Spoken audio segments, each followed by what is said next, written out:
Hey, welcome, ladies and gentlemen, to a very impromptu live stream. I'm your host and Black Film All Star, Mac from Mac Movie Reviews. Wishing you all a happy Christmas Eve, the special Christmas live stream we got going on.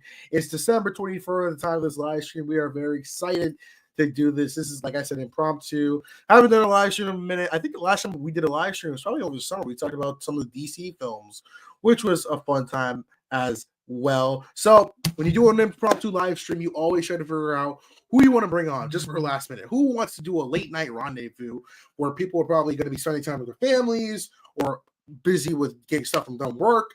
I'm doing both, but I'm going to tell you what, I found the right man. He's been my good friend for about, I say 3 years, I think, or like longer. Like I've known this guy for a while. He is my fellow African-American all-star, one half of the Infinity Film Podcast, my main man, Ron, a.k.a. The Cinema Gallery. So you laughing, you couldn't keep that shit in. You couldn't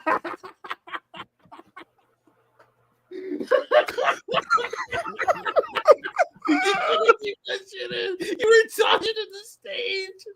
If you missed it, when I was doing the intro, so on StreamYard, the live stream, you can kind of see what they are doing in the background. And as soon as I start saying that, Rod just started dying, and I brought him in crying laughing. So, Rod, welcome to the show. What are your thoughts on this? Oh my god, that was the best intro. I tell you, that's right. That was legendary. Oh man, this is our last stream ever together. God damn. We're already starting off with the bang. Every time we do a stream, I feel like you're gonna like die. There's one moment I always get you just start crying of laughter. Oh yeah, yep, you do every time. Whether you're on our show or I'm on yours. I tell you, man. I tell you. So how have you been? Yeah. Okay. Yeah, I'm good. Happy holidays. You too, man.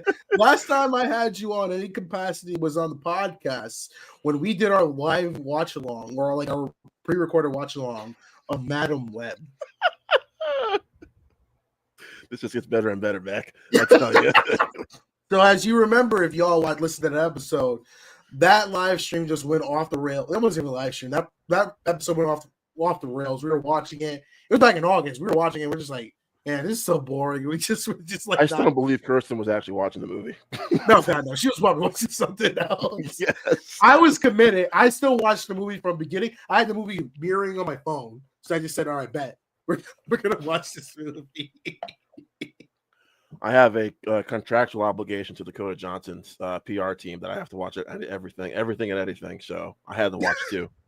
Contractually, Mac. Contractually. Are you doing it for free, or are they paying you? For Dakota, I'll do anything. So this stupid behavior, I don't approve of it. But you know what? Make that bank. But Rod, I asked you to join here today or tonight. It is Christmas Eve, and this is the idea I had. But I've been so busy with work and all these Christmas movie reviews. But I'm in the festive spirit. So you know what I'm thinking tonight? We do a quick little live stream, you and I, because we've done these before. We did one a couple years ago. You and Dom are like my two tier listing guys. You're my unofficial second podcast live stream crew. Thank you. The tier listers, I guess, because tier listing is so still a thing. But I figured tonight on Christmas Eve, while people are either home or getting ready to stay home for a couple days, why don't we do some tier lists? I got 2 tier lists. I'm going to share the first one in a minute, where we talk about and rank some of the most iconic Christmas TV specials and movies and see which falls in the category of great, okay, good, mid, and terrible. I'm down. Let's do it. All righty then. So let us start with the first list I got here. So share screen. So here we go. We'll start with the first one. So this one, these are all from tierlistmaker.com. So if I can get rid of stupid ads. Come on. What we got here, Mac? So this first tier list we're going on, this has 61 movies. God and each damn. These have 61 movies, and I move you around a little bit. So I can Hey, get Mac, to you're the breaking up on here. me. I don't know if that's me or if that's you. You're breaking up on me. That'd be me. Okay. How do I look now? Am I good? You're good now. Keep talking. Yeah. Okay. All right, cool. All right. Now I was trying to move the screen and everything. All right. So see what we got.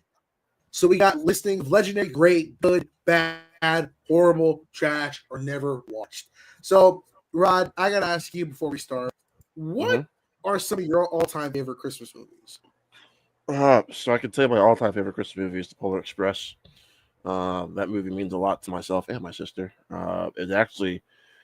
It's the first movie because we saw The Polar Express back in when we were living in Chicago at the time, way back when. It feels like a different lifetime ago. And I think it was the first time I've ever seen my sister cry during a movie. That's when I know Really? a movie. Yeah, so that's why I know a movie really affected her. And it really affected me. Like I was choking up a couple times too. And I joke around about it now, The Polar Express, because you really think about it, man. It's like this grown man kidnapping children, taking yes, like what the hell? It's so, looking back on it as you're older, it's like this. It's actually kind of creepy, but it never fails to get me back in the Christmas spirit, Mac. So it's because when you're younger, man, you believe in Santa Claus, right? You believe in all that. Yeah. And this movie does a great job of making you still have that belief in that magic of Santa and of Christmas. So I would say that Elf, of course, is definitely up there. I watched actually yesterday, Mac, because Sunday Night Football was so goddamn boring. Home Alone. I watched the first Home Alone again last night. Yes. That was really good. I see Die Hard's on here. I don't know why Die Hard's on here, but that's a tough Listen, I don't want to hear it. Die Hard is a Christmas movie. Shut up. Okay. Okay. Yeah, sure. Anyway, I put that up there. The Holiday is also another one of my favorites, Mac. Love Actually is also up there. What's I would say this is an underrated Christmas movie of mine is Harold and Kumar Christmas. I don't know why. I really enjoy that movie. Yeah, man. I love that movie. I do too. It's been a while since I've watched it. I want to watch it again. And then, looking at Elf right here, man, I might want to watch Elf tonight. I'm not gonna lie. And then Jim Carrey's Grinch. Jim Carrey's Grinch 2 Max up there. Are you a fan of the original Grinch or the Jim Carrey one? Jim Carrey, all the way. Really? Yeah, I have great respect for the cartoon, Mac, but I just think Jim Carrey brought something to that movie or to that role where he made the Grinch really iconic. It's just a classic Christmas tale for me. And you know what? I'm not gonna lie. So I think it was 2019 it came out. Illumination's version of the Grinch. I did like that one. Yeah, I didn't hate it. I liked it. I thought it was cute. Yeah, I had fun with it. I'm not gonna say it was a masterpiece or anything because it's very. What's the right word to put it? It's very safe, I guess. Yeah. Doesn't really take any risks, which I'm fine with that. But yeah, I had a good time with it. Okay. Well, I think we should get started with this list, and I think a good way is to start with interpretation of a classic Christmas story. It's Christmas Carol. This one is Disney's 2009 Christmas Carol, directed by Robert Zemeckis. The second to last movie that he made with his motion capture studio before it went bankrupt due to Mars Needs Moms being a horrific movie. But yeah, Christmas Carol was one with Jim Carrey. It was very infamous because God, this is a horrifying movie with some of these motion capture. Few jump scares, especially when he was gonna knock on the door and the doorknob kind of like. So I always talk trash about Robert Zemeckis and kind of the whole live action stop motion stuff like that. But to be fair with you, a lot of it was very, really good. Yeah. But I do like Monster House. I do like I do like Polar Express to be with Polar Express. But Christmas Carol, this version was a very good version of it, to be honest with you. If I had to rank it myself because it's been a few years since I've seen uh, A Christmas Carol. I remember seeing it once in the theater, then maybe once at home. I thought it was good. Right, I had a good time, but I also remember it being a little dark. It is So dark. yeah, like pretty dark, especially for like a kids Christmas movie. So I would put it on the good tier. I can't say it's is there a mid tier? Because I put on a mid. No, it's just bad, horrible trash. Yeah, so I'd say it's good. I would say it's good. I agree. I with this one, it's like it was a good adaptation because I liked about it is it really captured the feeling of a horror type of it. And hey, it's one of the best movies Robert Zemeckis made. Can't really say that a lot nowadays. Did you like Witches of Tokyo? Mac, you're breaking up on me. Nah, fuck Christ. Hold up a second. How about now? Now you're fine. You just gotta keep talking because it's like you'll be good for a few seconds and then you'll be breaking up on me again. I know that. All right. I was like, did you like Pinocchio or Witches? The last Robert Zemeckis movies. So if we're just talking Robert Zemeckis movies in period, Mac, I think that's what you're asking. Or just his llast recent ones, I'd say. Not like, Back to the Future and all that. Right. Because I haven't seen Here yet. I'm like really, I'm trying to, I was excited for Mac, and then I heard all the bad stuff. I heard a lot of negative stuff about it. So I'm trying to avoid Here. I was trying to pull up his filmography as we're talking. Yeah, I haven't seen Pinocchio. I haven't seen Witches. I think the last Robert Zemeckis movie I truly loved was Flight with Denzel. And that was 2012. Actually, I like The Walk with Joseph Gordon-Levitt. Yeah, that was good. I did enjoy that. And Allied with what's this, Brad Pitt? That was okay too. Brad Pitt, yeah. That's fine. Yeah, I expected more, but yeah, Zemeckis I haven't really loved anything from him lately, truthfully. Since Flight, I think Flight's actually one of his 5 best films Mac he's ever done. I agree. So yeah, moving on to Christmas Story. Now, Christmas Story is very iconic. Overrated. Okay, yeah, I was gonna say there's been a controversy. People say that it's overrated. People say that it's perfect, and there's people say that it's just terrible. Rod, why do you think Christmas Story is overrated? I don't remember anything about it except for the kid getting his tongue stuck on the pole. That's about all I remember from A Christmas Story, Mac. It's just, every time I see a goddamn commercial for A Christmas Story, it's always that same goddamn image of the kid's tongue getting stuck. I don't remember anything else about that goddamn movie, Mac. It is painfully average. Or is it the fact that every year on Christmas Eve and Christmas Day, they replay it every 12 hours on TNT and TBS? Oh, my God, yes. Every freaking year. That's why I stopped. I still have cable, Mac. I don't know why I still have cable. I know why, because I get screwed out. Because Xfinity is like, oh, you want to get rid of cable? Well, you want to keep your great internet? Well, we'll lower your price for you. It's like, oh, God damn it. Okay, fine. So, but yeah, it's like every year, Mac, and tomorrow's Christmas Eve. Oh, you know what, Mac? If it's playing on TNT tomorrow, I'm gonna be so goddamn pissed. I might actually watch the entire thing. Every year, I always leave it on just because, I know that movie. So I love A Christmas Story. I think it's one of my favorite. Shut up. I think it's one of my all-time favorite Christmas movies because here's why I always say why I like it. I like it because it's not like a typical Christmas movie where it's like it takes place on Christmas or anything like that. It's more of a lead up to Christmas.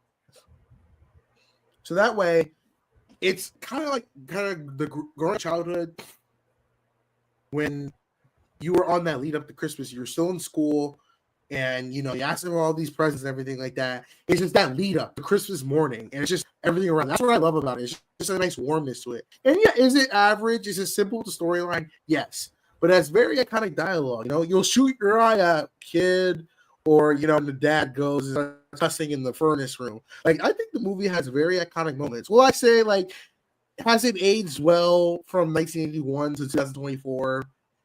Not really. No, it's a lot of stuff that's man. But I'll meet you in the middle. I think we can say it's great. I don't know. That's me in the middle, but I'll agree. Yeah, sure. It's great. It's But great. I want to put legendary because it has kind of contributed to it. You know, a lot of things. And to be fair, if you look at the kid who played Ralphie, Peter Beasley, he's actually been a part of some very successful productions. He's a very successful producer. Mac, it's your show, so you do what you got to do. All I'm saying is, I'm putting Christmas Story in legendary. There you go. Put it in legendary. Do it, Mac. Do it. All right. So next up, we got Charlie Brown's Christmas, another one that is considered iconic. I didn't really watch it a lot as a kid growing up. I didn't really get to see the Charlie Brown stuff growing up, like the repeats of everything. But I watched it like probably around COVID for the first time, and I loved it. Rod, did you grow up with the Charlie Brown Christmas? I did not, but I have watched it numerous times, and I would say it's great. It's actually one of the films I want to revisit this holiday season, because it's been a few years since I've watched it. But yeah, I can't say I grew up with it, but I really do love this little. Can we really even call it a movie, Mac? It's more of like a holiday special, right? Well, yes, to consider this is going to be everything movies and specials. Okay, so yeah, it's lovely. It never fails to get me in the Christmas spirit. So yeah, I'll say it's great. Borderline legendary. We'll put it in legendary too, because it is very iconic. You know, with the I think we can add to legendary because that famous score, the Christmas theme. Mm-hmm. Can I put it up here? There we go. I think I love it. And of course, many people have used the iconic Charlie Brown just depressing ass tree for everywhere they use. Kind of like, man, this Christmas sucks. Like, everything kind of goes there. Jesus Christ. All right, but moving on. Arthur Christmas, 2011, a film that is very underrated in my opinion. I don't know why this movie is actually really, really good. I had no hype for Arthur Christmas, and then I saw it, and I was like, "Wow, this movie." I'm sorry, that pull-ups ad right there is distracting the hell out of me right there.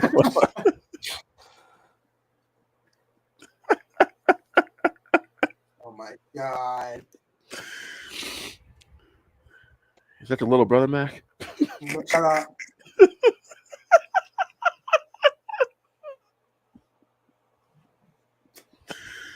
Little Mac Jr.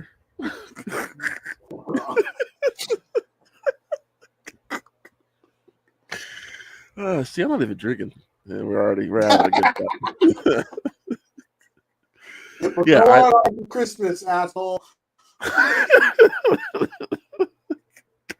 Yeah, Arthur Christmas. It's really good though. I would say it's great, Matt. This is a great movie. I'll agree with that. I think Arthur Christmas is one of the movies where like you saw the trailer, you're like, okay, it's probably gonna be another one of those generic Christmas movies. But you're like, oh, it's actually very entertaining. Like, I love it. It's really good. Can I? Okay. All right. Next up, 2003's Bad Santa with Bob Thornton.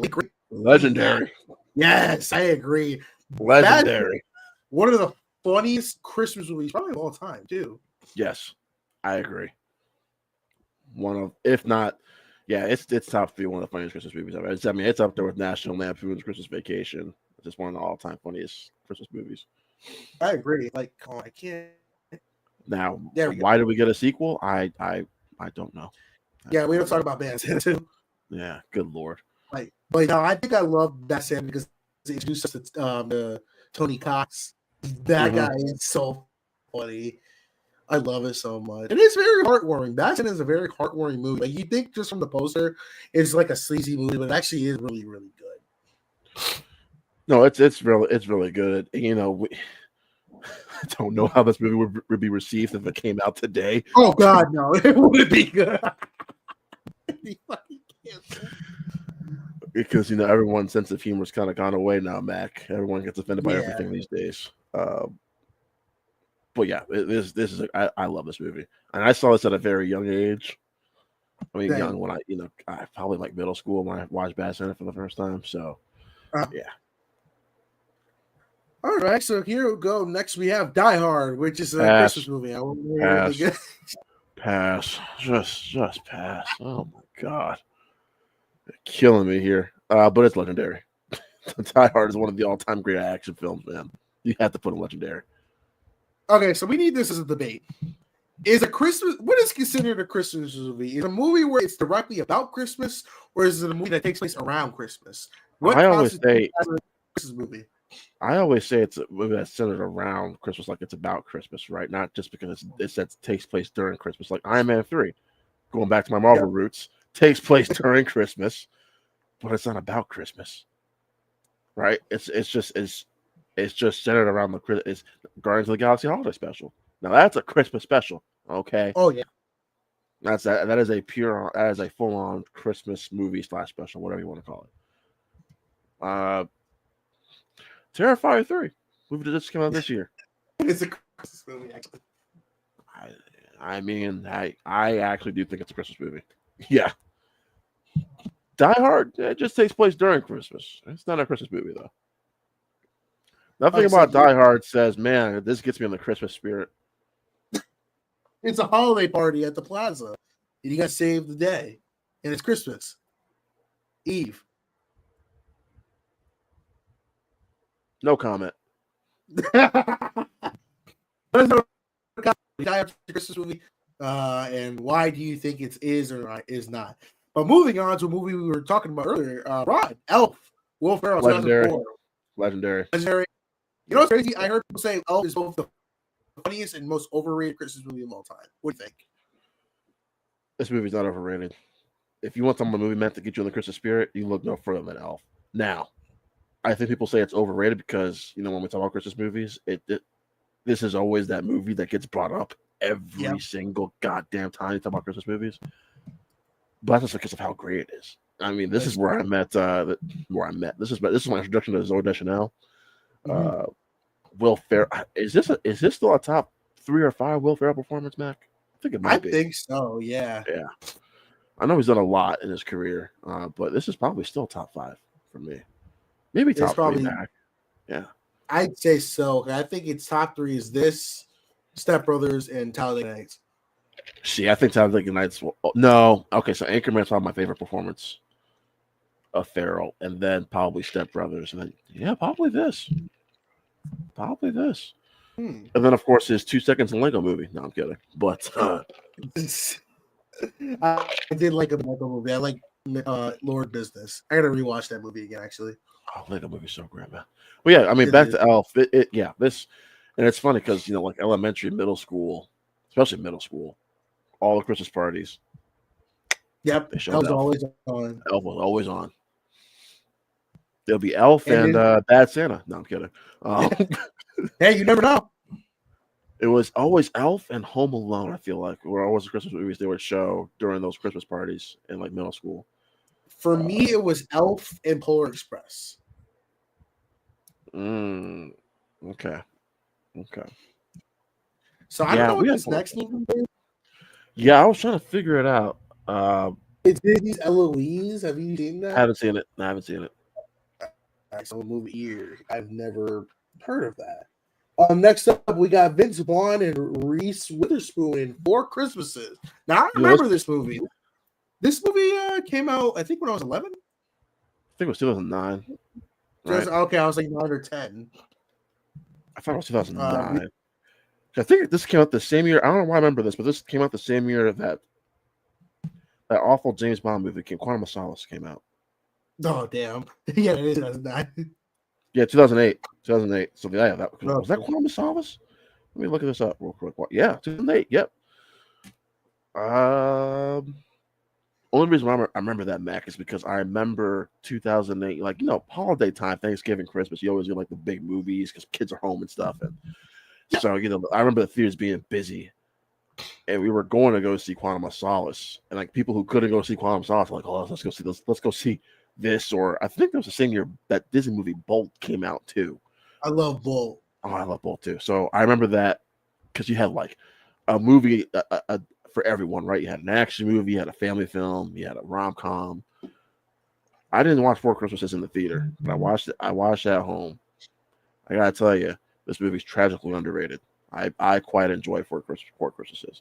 I Is it a agree. great masterpiece? No, but it's solid.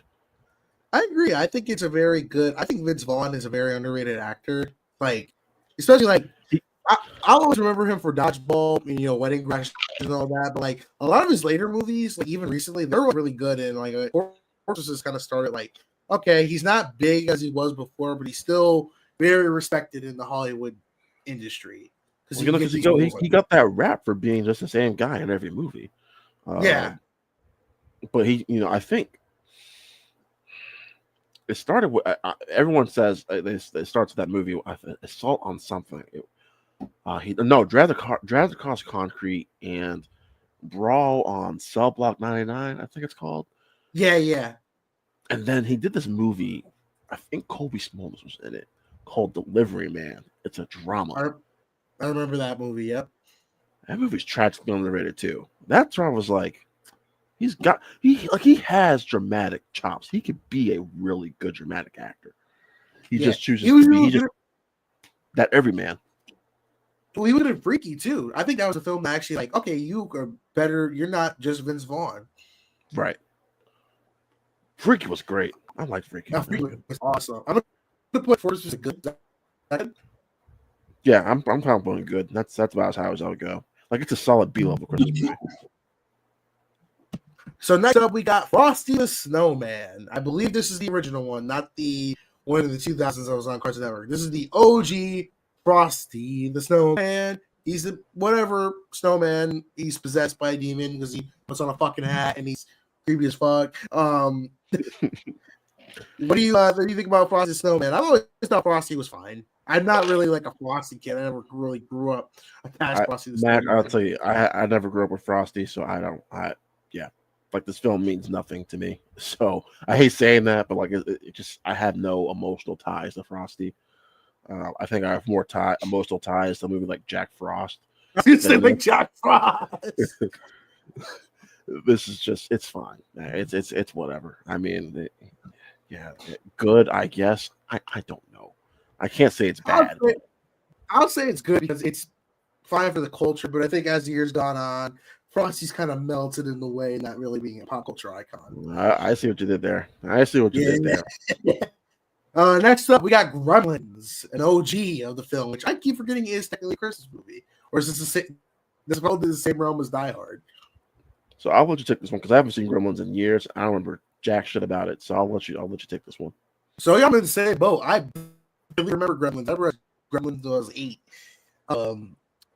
I like it because you got oh my god, I suck with these names. I like the first Gremlins is the best Gremlins, I'd say. I kind of don't remember it being a Christmas movie, but I do know that it's like Gremlins is. I wouldn't say it's legendary. Well, I know people would kind of kill me if I said I did it legendary. I think it's great. I still like Gremlins. It's pretty funny. I like the transformation when you feed them after midnight or get them wet. So, I guess we'll just put it in great and have people yell at us. There you go. Put in the great tier. There you go. Let's do it. All right. Okay, next up, Home Alone. We got Home Alone 1 and 2. We'll do this kind of back to back. So, my opinion, the two best Home Alone movies in the entire series. These are only two. The only two. These are the only. Nothing else happened. There was no Home Sweet Home Alone. There was nothing else. But we'll start with Home Alone 1. Home Alone 1. I rewatched that the other night, and I forgot how good that movie is. And I think mostly because Joe Pesci and Marv. Is it Marv? Yeah. They are what are the. Oh my god, it's so fun. And like knowing that Joe Pesci did the movie after Goodfellas, so you like go from being playing like Tommy D. Simone to being like one of the weapons. He's like, and then poor like you get his head set on fire, and then Mark gets fucking electrocuted. That's the second one, but this poor they went through hell, and I love Home Alone. The first one is so funny. It's hilarious, and it's also kind of heartwarming too. Yeah. Yeah, no, Home Alone's fantastic. This is legendary. This is legendary. I agree. Film. I'm gonna put right. And what would you say Home Alone 2? Because in my opinion, I like Home Alone 2 a little bit more than Home Alone 1. So it's been a couple years since I've seen Home Alone 2, but I would put it probably on the great tier just because I mean I feel like this movie went a little too far. They were gonna shoot a kid in this movie. I was like, what the hell are we doing here? They were sick of his shit. They were really sick of his shit. And they kind of repeat a few of the same beats, Mac, from the first movie. And something when I watched it for the first time too, Mac, I was a little caught off guard because I was like, I thought we all kind of forgave Kevin for his little antics and stuff, and now we're all just hating on Kevin again here, and Kevin's still a little asshole. I don't know. It just there was some stuff in the beginning, but then I think just the New York setting, Mac, really helps kind of bring it home. Yeah. So yeah, I probably put it great, but I'm fine putting it legendary too because I think, especially when you think about the movies that come after, yeah, it's. I'll put it in great because I do agree with you. I think one thing that a lot of people like about the second movie is that New York setting because it makes the film feel very open, spread out, and like I said, it has one of the best shots when Marv got fucking electrocuted and turned into a skeleton. He killed him. He killed him. Like, what the hell?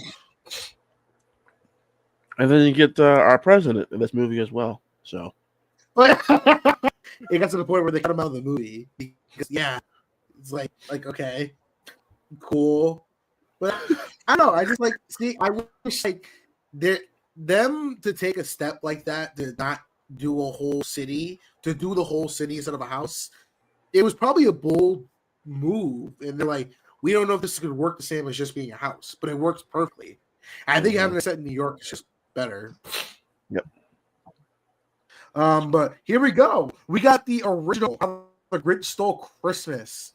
Next to Jim Carrey's How the Grinch Stole Christmas. All right, so I'll be quick with this one. This is good because you and I talked about this before. It's good. Yeah. It's good. Yeah, it's good. I agree. It's good. Now here we go. Now here's a movie. Jim Carrey's How the Grinch. For me, Mac, this is legendary. This is one of the best Christmas movies of all time, right here. For me personally, I did probably top 5, definitely top 10, but probably my top 5. Ben, I did a Christmas ranking a long time ago on the pod. I can't remember where I had it, but it was probably top 5. I feel what I like about this, Mac, is I actually kind of liked Grinch's backstory. Right? I mean, it is a very tragic backstory. It is. And then seeing where he ends up, and then when he gets to town, and they accept him for a little bit, and then of course he becomes, all the stuff happens, and then you get the really sweet ending, and then the Cindy Lou Who element of it all too, very sweet. I liked her and her chemistry with the Grinch. I think Max is one of the best dogs in any movie period. I will say though, Mac, when I first saw this movie, the people of Whoville really freaked me the hell out. I was gonna say, that's kind of the thing with these live action Dr. Seuss movies that I really didn't vibe with it. That they all look creepy as hell because God knows what we got in 2002 with the fucking Cat in the Hat and Mike Myers. That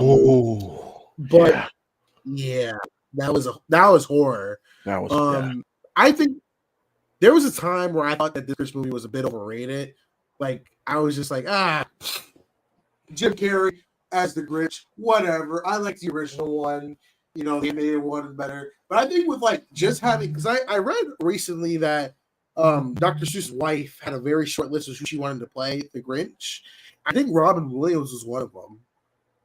And Philip Seymour Hoffman were options. That would have been too distracting if I was Robin Williams. Yeah, because you would have just heard Genie from Aladdin. But I think Jim Carrey was perfect because Jim Carrey at this time, he was still at the height because he didn't do Money already, but he did Mask, Liar, Liar. He was starting to hit that peak. And I think having him in this movie and the energy he brought, it was just perfect. I agree. He recently came out and said he would do another one if it was motion capture. Yeah. I'd be down for that. I don't know what the story would be. He can't steal Christmas twice. Maybe it's unless his kid. unless like someone killed his dog and he goes all John Wick on people. Imagine John Wick Grinch. He kills people. Actually, you know what the scary part is? If this ever becomes public domain, someone would probably make a Grinch horror movie. There is a Grinch horror movie. It's called The Mean One. Oh, I'm gonna say Krampus. Yeah, that too. That too. I didn't mind Krampus. Krampus is okay. Krampus is actually very good. Yeah. Funny as hell. So it's always fun when people say horror movies are funny. They're not supposed to be, but sometimes, like when you get movies like when you get movies like Terror Mac or Terror, yeah, funny as hell. It was funny. Made me laugh. A lot of funny horror stuff in there. But next up, we have It's a Wonderful Life. Legendary. Let's go and put it on there. All right. Now, if you were to ask me personally, Mac, that was the original one. That was the 91. It's a good movie, but this is a lot of people's quintessential Christmas movie right here. It's a Wonderful Life, and I respect what it does because a lot of movies have emulated this, and try to replicate what this movie did. Yeah, there's no denying its impact in pop culture. So yeah, this is an easy Legendary. Just its impact for Christmas movies down the road. And speaking of Legendary, Jingle All the Way with the Schwarzenegger. Do we consider this Legendary great? I would say great. Really? Now, granted, I haven't seen Jingle All the Way in a while. This is actually a movie on the list. There's a few Schwarzenegger movies I want to go back and revisit. This and True Lies are like two movies I need to go back and rewatch because it's been a while. I remember having an absolute blast with it, Mac, but it didn't have that same impact as like Elf or Grinch or even something like Die Hard had on me. But I would say it's still a great movie. When you think of Legendary, Mac, you always want to put those movies like that really, really had a significant impact on your life. It didn't hit those beats for me like I said, like a Home Alone or Grinch or that fake Christmas movie Die Hard did. So shut up. I agree. I'll think Jingle All the Way is great because I still think it is kind of like a good example of consumerism. Christmas, especially with the whole Turbo Man, because we've seen toy phenomena throughout the years, and it's kind of be like we're all Arnold trying to find something for somebody like, I can find the Turbo Man doll, and he got Sinbad. I like Sinbad in this movie. I don't know why. Sinbad was funny. This is a pissed off mailman. I'm like, God, I feel bad on a personal level. Hey Matt, can we go ahead and rank A Madea Christmas? Can we? We'll get to it. We will get to it. I got a lot to say about that movie. Actually, you want to just go and skip? You want to just skip to it now? Let's get to it now, man. Oh my god! All right, well, we'll come back to the other one. We're gonna go straight to. I'm gonna move into Christmas right over here. You want to talk about a movie? That's absolute trash. Now this is the play, but we're gonna count this as the movie. God, this. Oh, that is the play. Okay. Well, yeah. we're gonna say this is the movie. That movie is so problematic. There were so many I saw that movie in theaters. Yeah, so did I. There's one thing that always says of the movie. The mom is a bitch. Let me say something. Tyler Perry's a crook. Yes. You know why? Because it doesn't matter, Mac, how bad these Madea movies are. Our black asses will be there with our families every goddamn time watching these movies in the theater. And I'm so sick of it. We have yet to learn this Tyler Perry disease. You put Madea's face on any freaking movie poster, and Grandma Roxanne will be like, "Hey, baby, we gotta go see Madea, right? You got tickets?"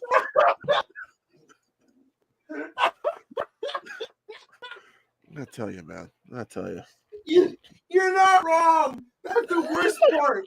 You're not wrong. We take our black asses to the theater to go see Madea every single time. And Madea Christmas was wonderful. Because I remember this movie was like Larry the Cable Guy. And what was the one joke they kept giving away the trailer. When Medea walked into a clan meeting. Yeah, we're the best joke in the trailer. It was. And then let's talk about the mom. The mom in this movie has to be one of the most manipulative, just narcissists in film history. Mac, I don't know why you're complaining. Not Christopher Nolan. Tyler Perry treats his woman in the movies like Christopher Nolan treats a woman in his movies. Just awful. Just terrible. Okay. Unless it's Medea. Oh wait, Medea is secretly a man dressed as a woman. So the mom in this movie, in the Medea Christmas, I guess her daughter is gonna marry this white guy. And the whole thing is like, wacky comedy. Why are you trying to describe the plot of a I'm trying to say what makes the mom like a bad character. The mom told the daughter, I have a heart condition, everything like that, blah blah blah. And then she's, I'm with these white people, I don't want to do it. And like Medea tells her, no, your mom, no, it's just gas. Your mom's lying to you. And it's like, wow. And the mom is so inconsiderate. She chopped down a tree that they planted for one of their relatives, and then just refuses to help out. And so like I think like the guy saved her from a car accident before or something like that. I don't know what happened, but like she was just a very terrible character. That's what I hate about it. It's just not funny. I hate this. It's not funny. It's this is one of the few Medea movies where I think I laugh for the wrong reasons. There's always, because like Medea and Joe always get me laughing, right? I no matter how bad the movie is, those two will always get me to laugh. And this movie is it's awful, Mac. It kind of started the trend of just bad Medea movies. Not to say all the other Medea movies are great, because they're not. The early ones are good. See, this is the thing. White people just will never understand our attachment to Medea. They just won't. Maybe the one with Eugene Levy. What is that? Medea's Witness Protection. Maybe that one. That was the worst one. That one is what really, I'd say, started me not liking Medea movies. Yeah, it started that worse. Yeah, I still think the worst one's probably The Funeral. That movie's just Halloween. The Halloween ones are the worst for me. Oh yeah, those are Boo 2. Yeah, that was bad. But you know what, Mac? I was still there. You were still there. I was still there. Oh Lord. Well, actually, no. I think actually my mom was in college. Anyway, I'm not real much Christmas talking about Medea. Let's move on. Oh, sweet Jesus. All right, so let's move on to Love Actually. Just going to be coming back to theaters soon. Legendary. I agree. I love this was like the first film to do like the whole ensemble cast where it's like different stories mixing together, and I still think it's the one that is the best because New Year's Eve sucks. Yeah, you have a big ensemble here, and this to me, Mac, is like the ultimate rom-com Christmas movie. I agree. There's nothing. I mean, it's very sweet. It's very charming. There's not a single storyline here where I wasn't invested in. Mm-hmm. Okay, well, no, I can't say that now. Yeah, that would be a lie. I don't know what would be my favorite storyline though. I think the Keira Knightley, Andrew Lincoln one might be my favorite. It is crazy seeing a young ass Rick in this movie. Oh, I know. I can't wait for him to say Carl. Carl. Or you know what's funny? Actually, I learned this. You ever watch Phineas and Ferb? Love Phineas and Ferb. So the voice actors for Vanessa and Ferb were in this movie. They were the little kids in the movie that liked each other. They casted them with Phineas and Ferb, and that's why they got together in Phineas and Ferb. So it's kind of like an inside joke. It was like an inside like. Oh, okay. And I'm like that. When I found it out, like that makes a lot of sense. Okay. All right. I learned something. I learned something today. See, I learned stuff from Mac. We're not just all BS on here. We can learn some things. Oh my gosh. Let's move on to Miracle on 34th Street, the OG That's the one. movie. Okay. I was like, what the hell is that? Some bootleg Walmart Christmas movie poster? What the hell?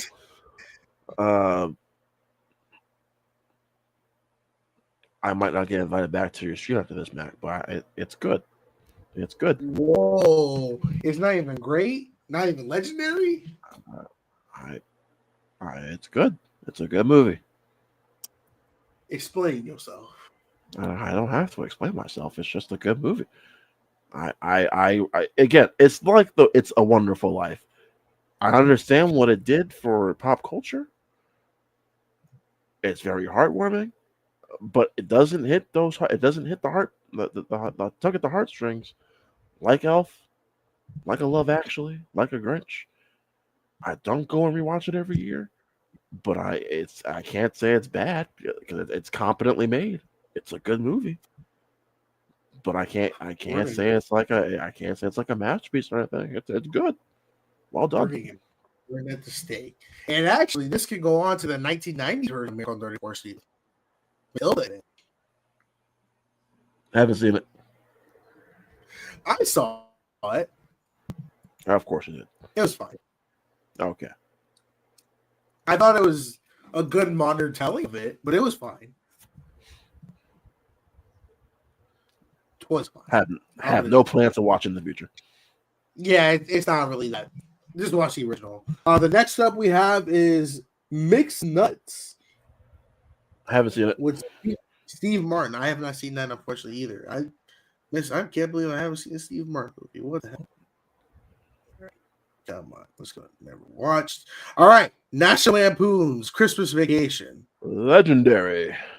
I agree. National Lampoon. Yeah, it's so funny, especially when what was it, Chevy Chase just lost his shit at the end. He's like, "It's like a monkey shit that he is." And we on the whole, no matter what, we've all been to that point where you're trying to keep it together and you just lose it. I was watching this with a friend of mine yesterday, and we all, when the movie was over, we're both just like, I love how they just put Julia Louis-Dreyfus in this movie for no reason. I mean, they could have put any actress in that role, but of course you get someone like Julia Louis-Dreyfus. Do you think this is the best movie of the National Lampoon movies? Yes. Really? Better than Vacation? Yes, because I think there's more heart in the and maybe because it's the holidays, but I think there's more heart in this movie than Vacation. I think Vacation's funnier. I think this is a better and more well-rounded, better film. But I think Vacation's funnier. Not Ed Helms' Vacation, National Lampoon's Vacation. We don't talk about Vacation with Ed Helms. That movie's. We don't talk about that movie. IGN loves it though. They gave it like an 8. Oh yeah, you pay for that shit. Planes, Trains, Automobiles. Legendary. Agreed. Did he talk about it, Mac? I mean, it's Planes, Trains, and freaking automobiles. Come on. What more is there to be said? All right. So what I'm gonna do? I'm going to add a row. I'm going to play.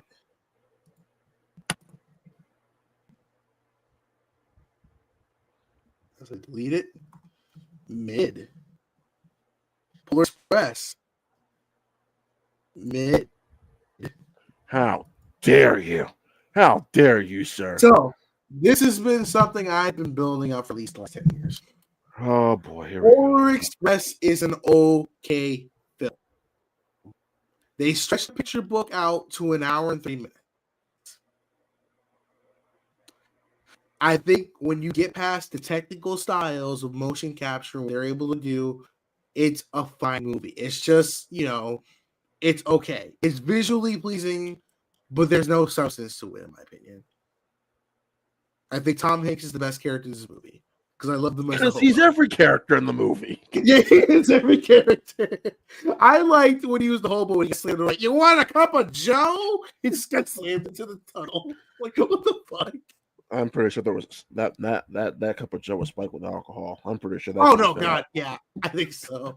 But I think watching it all these years later, I'm like, this is not really as good as I remember. It's not terrible. That's why I made it a mid tier. I just think that it's fine for what it is. We're all entitled to our opinions, even if they're wrong. But we're all entitled to our own opinions, Mac. Um,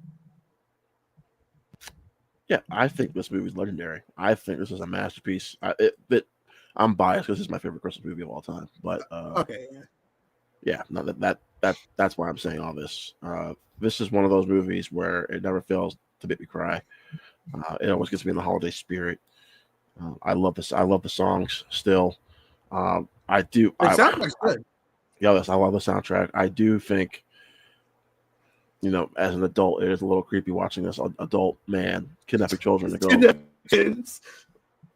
to go visit Santa Claus. It's a little creepy.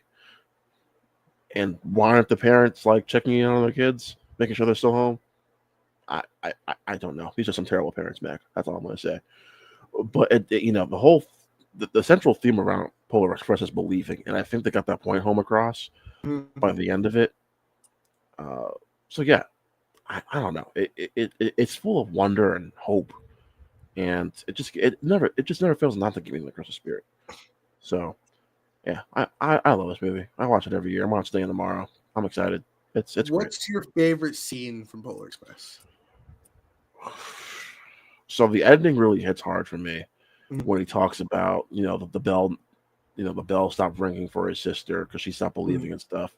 Yeah, I'm getting chills just thinking about that scene right now. When the kids are singing "When Christmas Comes to Town," I love that scene. Hot chocolate, love that scene. I don't know if I have a favorite scene though, Mac. I do like when the kids sing and the Aurora Borealis was lit up in the back of the Yeah, I think when he finally meets Santa too, I do love that scene. You know what, Rod?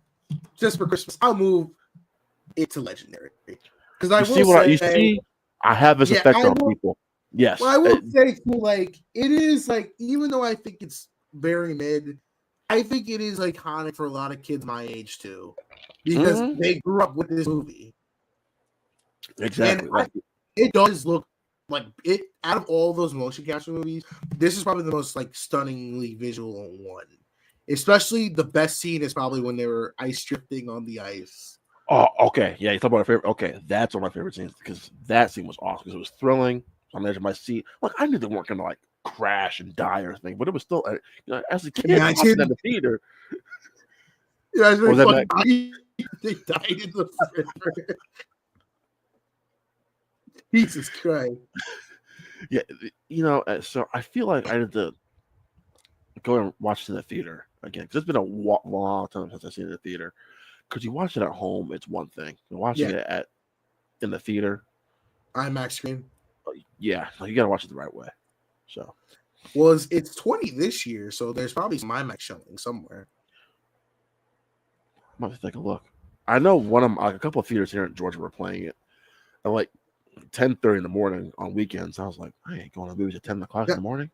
Now that's one thing about Polar Express, and we'll move on. Do you think it was all a dream? Because that has been a theory that this was all in his head.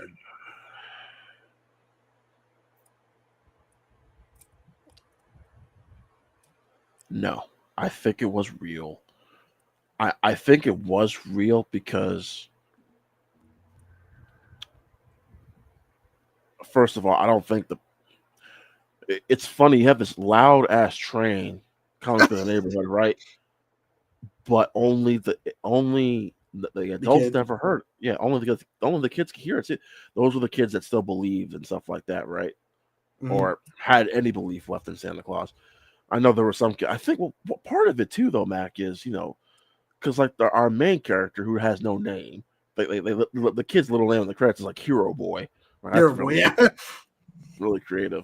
He didn't really have that belief in Santa Claus anymore, but I still believe it was real. I don't think the adults could hear it, Mac, because they didn't believe in Santa Claus anymore, right? So that's my thing. Now, if it was a dream, God, what a trip! had some spiked eggnog. Yeah, for real. That's an interesting way to look at it because you imagine where he said his sister stopped hearing the bell, but he never stopped hearing it. He still believed. Right. He still believed. So maybe it's a thing. Well, what do you think? His sister would come with him? Does she believe too? No, his sister was on the train. Well, you think she would have came with him because she would have heard it too. No, that's a good point. I don't know. We're gonna have to one per household. Yeah. What's the rule?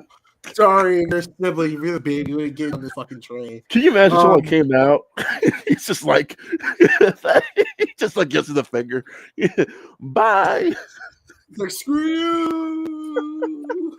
I'll bring it back some hot chocolate. Next up, we got Rudolph the Red-Nosed Reindeer. Yeah, a movie that really, are you not? Same with Frosty. I just put it wherever you want. I'm gonna put it as great. I hate that they stopped doing it because it apparently promotes bullying, which I don't see how he's special with his red nose. Like, I like it. I think Rudolph is a very classic film. That's all I'll say about it. Next up, we got Bill Murray's Scrooge, another interpretation of Christmas Carol. Great. You think so? I think it's great. I love Scrooge personally. I can't say it's underrated, but we don't talk about Scrooge enough. I feel like in the pantheon of Bill Murray movies, we don't talk about Scrooge enough. Well, this came out at the same time as the Groundhog Day and Caddyshack, so it overshadows it. Very true. Very true. Another Bill Murray movie we don't talk about enough. Stripes. I love Stripes. I was gonna say Osmosis Jones. He grossed me out in that movie. I think he grossed everyone out of that movie. I love Osmosis Jones, though. It's actually a good animated. If it was just animated and there was no live action, I think people would remember it more. Well, you had that animated show for a while. Oh yeah. They went to that new kid. Mm-hmm. So I never watched this before. What is it? The Man Who Invented Christmas. Nope, never seen it. All right. So another Christmas Carol story. We got the Muppets Christmas Carol. Oh, if Ben was here, he'd probably put in Legendary because Ben's a big Muppets guy. I don't know where to put this, man, because I haven't seen this movie in years. It's been a long freaking time. I do love the Muppets, and I know that anything they do, it is very entertaining. If I'm not mistaken, this is the one where Michael Caine was Scrooge, and the Muppets were everyone else in the Muppet Christmas Carol. I think so. That sounds right. I liked it because Michael Caine played such a good straight man. I was interacting with puppets for A Christmas Carol. I like it. I'll put it in great. Okay, yeah, I'm cool. You put in a great. Nightmare Before Christmas. Yeah, I'm gonna fast forward through some of these just for time's sake here. Yeah. Good movie. I'm not. Yeah, for me personally, I would say it's okay. Good. Yeah, but I'm fine if you put it in great or legendary because I understand its impact it had on pop culture too. This is a big pop culture one right here, Matt. Nightmare Before Christmas. I put great. How about the Santa Claus? The first one, yep. Good. Agreed. It's fine. It is fine. It's a fine movie. Trading Places.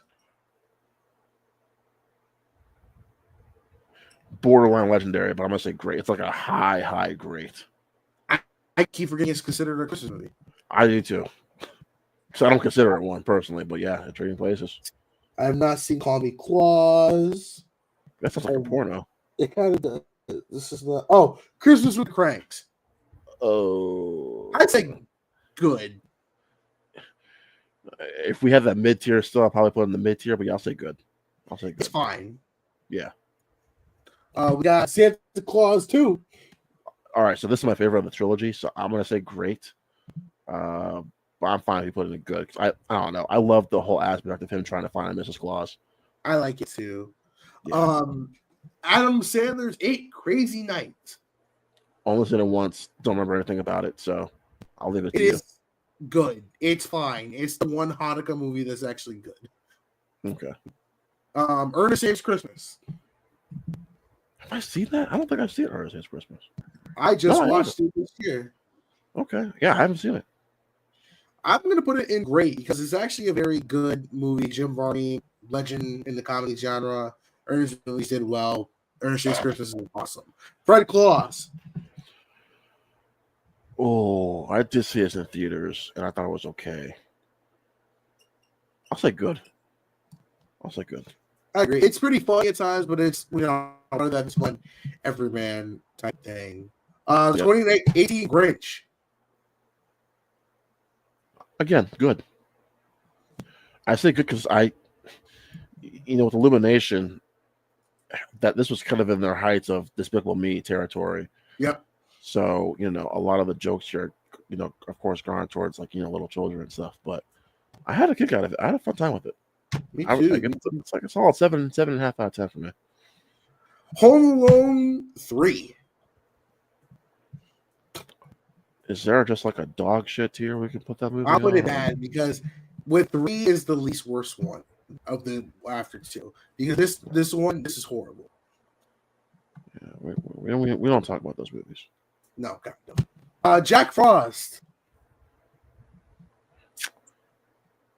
I have an interesting relationship with Jack Frost, right? Because I do think it's a good movie. I think the beginning's great. I think the ending is great. I think everything in the middle, Mac, is like up and down for me. I agree.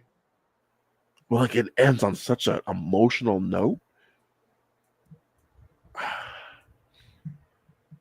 I'll say good. I agree. Yeah, it's a good movie. Don't confuse it with the horror movie Jack Frost because there's two different movies. Yep. Yeah. Then we got Just Friends. Oh, that's like good borderline great for me. I've never seen this movie. It's Ryan Reynolds, Amy Smart. Yeah, this was a fun movie. I'll say good. It's a fun little Christmas movie. It's fun. Last Holiday. I'm gonna put this right here. There you go. There you go. Put it right there. It's all right. I reviewed it a couple years ago. I thought it was okay. I've never seen this. Unaccompanied Minors. I want to put this in group. I'm gonna put this in great. This is a very underrated Christmas movie. I remember seeing this in the theaters too, and I had such a great time. This is such a good one that no one talks about. Well, it come on the fact that it tanked financially. Oh yeah, no, it did. It did not make any money. And only marketing I remember from the movie was watching like Nickelodeon ads for it when I was watching it. Back in the Nickelodeon days, they were advertising this movie like crazy on that channel. Mm-hmm. I want to rewatch this now, Mac. It's fun. I love it so much. It's so funny. Yeah, we don't get Christmas movies like these anymore either. No, it's a unique concept. Unaccompanied minors during Christmas. I love it. Next up, we got the Christmas Chronicle with Kurt Russell on Netflix. Didn't watch it. It's good. He's a good Santa Claus. Noel, I think it's bad. I know people are gonna hate me. I don't like Noel. I still haven't seen Noel. I don't think I plan to. Office Christmas Party. We're just gonna put this. Can we just put this on like great tier? I love that. I don't like this movie. It's so dumb. I hate it so much. I hate it. It's so dumb. Have you seen The Preacher's Wife? No. Okay. We'll go there. Then we got the other Rudolph, I guess. So no. We got Santa Claus 3 with Martin Short. Who's the best part about the movie? I don't know, Matt. I remember watching Santa Claus 3 and I felt they played this movie really safe. They kind of did. I want to put it in bad because it was still kind of entertaining because Martin Short kind of did carry the movie. He did. He really carried the movie. And then everything else was very paint by numbers. Yes. And it was funny because this was one of those weekends, Mac. We had two movies coming out vying for the same audience. It was Santa Claus 3 and Flushed Away from DreamWorks. Yes. And we saw Flushed Away first. And we made the right choice. Jesus Christ. Look, I First love Away's a great movie, man. Oh no, I love Bush Way. It's funny to me to this day. I love the art and animation. Snow Buddies. Oh, I thought you said Snow Bunnies. Yeah, no, I was thinking the wrong thing. No, no. Yeah, Snow. I'm Like I'm, with Snow Buddies and good. This is probably one of the better of those Snow Buddies, Air Buddies, whatever they did. Air okay. Space Buddies. Remember? What is this? Santa's Muscle. I've never heard of that in my life. That sounds like another porno right there. It does. The SpongeBob Christmas special. I'm assuming this is the first one with the Christmas Jubilee. Oh, he does that stupid dance. He does that. I kind of wanted it legendary because That dance alone is legendary. I was like, the fact they made a jackass joke when he's like, when SpongeBob gave him the gift, he's like, I feel like a hee-haw, hee-haw. That's like early SpongeBob. It's still funny. And like the fact, I think it was Steven Hillenburg was Santa Claus when he's like, Merry Christmas, Squidward's like, Yeah, it was really funny. It was and that song too was like the chestnuts roasting in third degree. Like it's so I love it.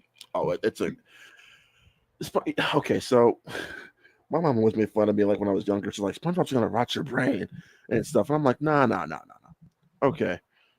Now that I'm like many years older and much wiser, Mac. Jesus Christ, the crap we used to watch as a kid. Love it. I love it so much. Here's a movie that fell under the radar, and I saw this in theaters with my dad. And I liked it. The Night Before with Seth Rogen and Anthony. I'm gonna put this in great. I saw this, when I was dating someone in college, and we loved this movie. This it's was funny. Yeah, I had a great time with it. It is very underrated. I think what makes that movie work is just their chemistry. Yeah. Right. Like if their chemistry doesn't work, the movie doesn't work. And the fact that you buy these three as friends, because like they haven't really worked together, right? No. Like you usually see Seth Rogen with Danny McBride, Franco, who else? Who else is part of that career? Craig Robinson, Jonah Hill. But he's working with like Anthony Mackie and Joseph Gordon-Levitt. Joseph Gordon-Levitt, who's more of a dramatic actor, and probably the same for Anthony Mackie too, I guess, in a way. Well, yeah. Anthony Mackie's dabbled in some comedies. Yeah, definitely, absolutely. And so it's just interesting to get these three together. Very underrated. Christmas it just clicked. It was funny. It just very clicked. Funny. And the last movie we got is Why Him with James Franco and Bryan Cranston. They advertised the hell out of this movie. I'm not gonna lie, I had a really good time with it. I would say it's good. I love Zoe Deutsch, and I love Franco. This was like right after Breaking Bad, so Bryan Cranston was like red hot. They put him in everything. Cranston was still on his high. Franco was like, he was still on his. People were still watching his movies before he crashed and burned, and because he was a freak, all that stuff that came out about Franco. Yeah. So yeah, it's funny. I had a good time with it. I just remember they played that trailers over and over again. I kept seeing trailers, and I was like, Jesus Christ, man! They really wanted you to see that movie, and it still didn't do well financially. So yeah. No, I did. I like our list. I think we came up with a really good list. This is a good tier list right here. Yeah. Office Christmas Party. I did not. I tried, man, and it's like I think I didn't like it because I was at a point where I didn't like Kate McKinnon. I thought she was super annoying in the movie. Kate McKinnon's very hit or miss for me. I'm not. This was one of the movies she didn't work for me. Mm-hmm. But I love Jason Bateman and T.J. Miller cracked me up in this movie too. So, and I'm not really a big fan of Olivia Munn. I don't think she has range as an actress. Watch Violet. Violet. I think you'll change your mind about Olivia Munn. She's very good in Violet. I think it was one of those COVID movies, I want to say. Mm-hmm. But Violet's probably the best. It's the best performance of her career by far. Watch Violet and watch The Newsroom. on HBO. She's very good in the newsroom. I remember when she got her start on G4. That's how I found out about her. Yeah, I think that's how a lot of us Sims found Olivia Munn was on. It's on G4. God, it's like weird. I'm like, holy shit! Like I remember when she was dating Aaron Rodgers. Like, is that the chick from Attack the Show? Holy shit! Mm-hmm. Crazy how time. Look at her now. I know Scientology, but anyway, this has been a live stream. We had so much fun. Rod, thank you so much for coming on last minute. Before we dive craziness into the holidays, where could the good folks find you? Yeah, you can find me on the Cinema Gallery. That's my personal Instagram page. My personal movie page. I don't really post anymore. I haven't posted in like over a year, coming on close to 2 years, but I still post my stories.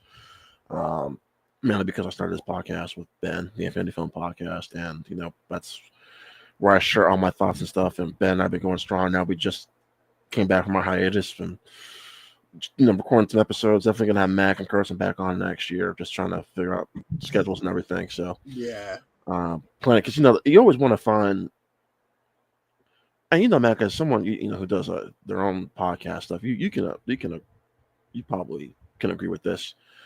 You always want to get the right guests for the right episode, right? Yeah, that's always tough because you want to invite your friends onto everything, but sometimes you just got to be like, okay, who's the strengths and the weaknesses and stuff like that. Yes, like I probably like if I were to ask Mac, 'cause I don't know Mac how many A24 films you watch, I probably wouldn't invite Mac on for an A24 episode. I don't know how many. Honestly, I do like A24. I wouldn't be able to give like good insights because I only have a certain amount of A24 films I've seen. I've not seen all of them. And Mac would never invite me on to talk about bad movies. I don't like bad movies, Madam Web especially. Now, have you ever did a movie about live action anime films that got adapted or video game movies? Then I'm the guy for the sources here. I'll be right there. You see, like that's the thing, Mac. I don't do anime, so Mac would never have me on for anime. Now, video games. Speaking of which, can we just say this real quick? I don't know if you've seen it yet. Sonic 3 is freaking phenomenal. I've heard it. The rare repeat. What they have done with that Sonic franchise, Mac, it's nothing short of spectacular. It boggles my mind that you have 3 really good movies. Like the first one, I still think. No, I think the third one's the best, but I think the first one's still good. Second one, not as good as the first. I think they dive a little too much with the human characters. Yeah. And then they brought it back on in the third. Mac, when I tell you the human characters are sidelined, the human characters are sidelined in the third movie. Like they're kind of an afterthought. And what they do with Shadow, Mac, you were going to be very happy. Is Keanu Reeves good at Shadow? Oh my lord, Shadow carries his film. It's just weird that they're like, "Hey, Keanu, you want to do Shadow? All right." It's just like, how'd they get him? Perfect. Like, and I'm not gonna say it's not gonna be in my top 10 films of the year or anything, but you talking about like perfect video game adaptations. I still think the best video game adaptation we have either Arcane or The Last of Us. It's one of those two. I would add in Cyberpunk Edgerunners. Haven't seen it. You'll add that to the list. It's a really good one. And Twisted Metal. Twisted Metal was good too. Twisted Metal is a lot of fun. Had a lot of fun with Twisted Metal on Peacock. Yeah. That's next year, right? 2025? Yeah. Oh, thank God. I grew up playing Twisted Metal. I was so happy to see Anthony Mackie, good comedy character. And Samoa Joe as Sweet Tooth. I remember everyone's like, man, this trailer looks terrible when he threw like machete. Everyone's like, this show's gonna be ass. It's like, oh no, this is actually very fun. The show went for a tone, and it worked to perfection for that kind of show. Yes. So yeah, I'm excited for season 2. But yeah, Mac, I think going back to Sonic. I was joking with one of my buddies on Instagram. It's like they could keep doing this forever, and I'm like, they probably can't keep doing Sonic forever. I hope they don't, and they find a good place to stop. But this movie's gonna make so much money. That's the thing too. And the Sonic universe is so expansive, you can make as much as you want. And I'll say this too: this is the best Jim Carrey's been as Eggman. Really? Yeah, I love what they did with Eggman in this movie. And because he's playing two characters, right? And I love what they did both.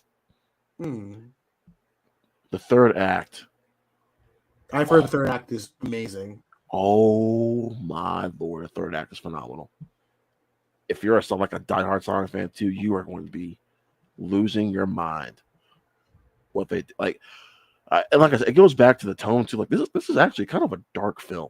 That's what I got from the trailers. It feels like it's a mature film. It's darker than the previous two entries. And don't get me wrong, it's still like the overall tone back. It's still very Sonic, like the first two movies.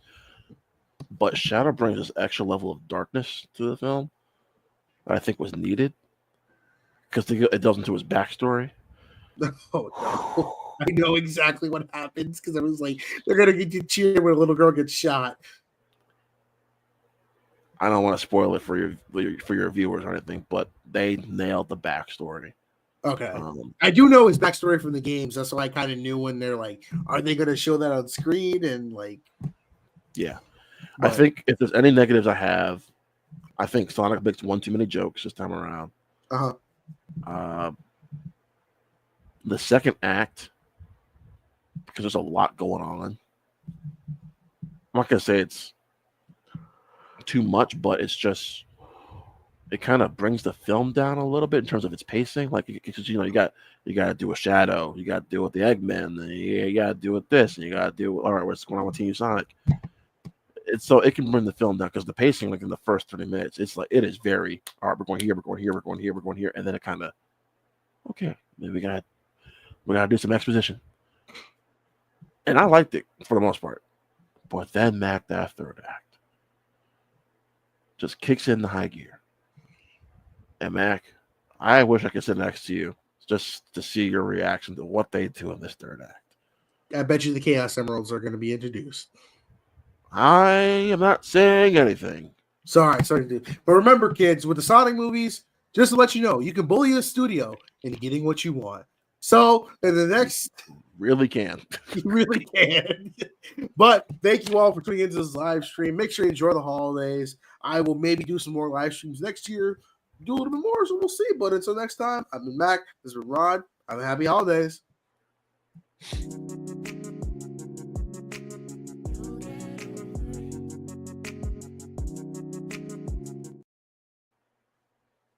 I like that outro music. The outro music's nice.